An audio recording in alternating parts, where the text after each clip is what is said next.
Hello, I'm Dr. David Hamilton, and this is a reading from my book, The Joy of Actually Giving an F, and this is from chapter 4, The Opposite of Stress.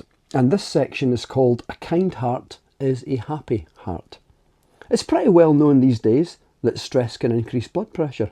What isn't so well known is how kindness can lower blood pressure.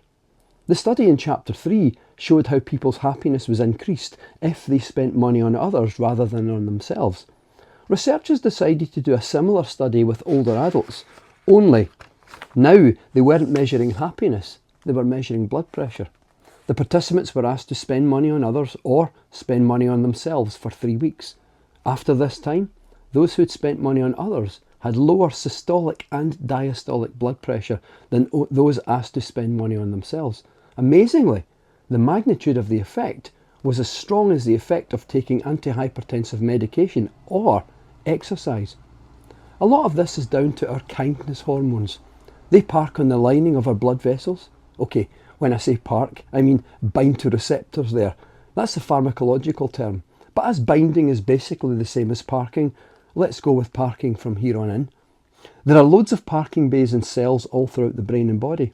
They're similar in some ways to the ones in big car parks, like at motorway services. There are bays for buses and caravans, smaller ones for SUVs, average-sized ones for standard-sized cars, and even small, thin ones for motorcycles. Each vehicle will only fit snugly in its own bay. In blood vessels, there are also vehicles and parking bays, except that the vehicles are hormones and the parking bays are our receptor binding sites. And many of the ones that line blood vessels are an exact fit for our kindness hormone.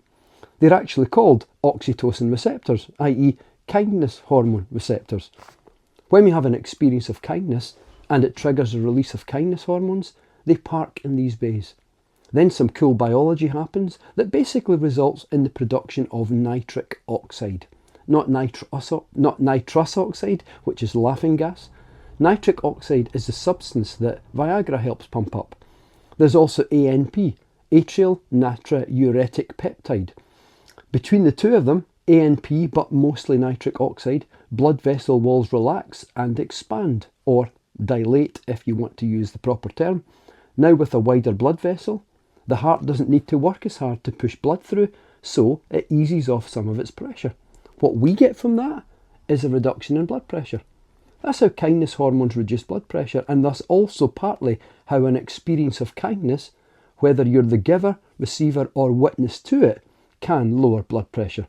I say partly because kindness also relaxes the nervous system and that lowers blood pressure too. It's a win-win.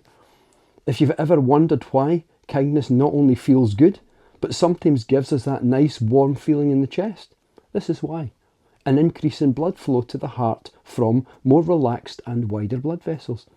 It's also why mothers tend to have lower blood pressure while nursing their young. In fact, that's where all the research into the blood pressure lowering effects of oxytocin started. Scientists were curious as to why it was and how it worked. It wasn't long before they identified oxytocin's effect on blood vessels and all the parking and stuff. Due to this effect and a few others, oxytocin is known as a cardioprotective hormone. That is, it protects the cardiovascular system. That means kindness is cardioprotective. Incredible. Just as chronic stress can damage the cardiovascular system, it means that kindness protects it. Opposites again. I'm Dr. David Hamilton. That was a reading from my book, The Joy of Actually Giving an F, and that was from chapter 4, The Opposite of Stress.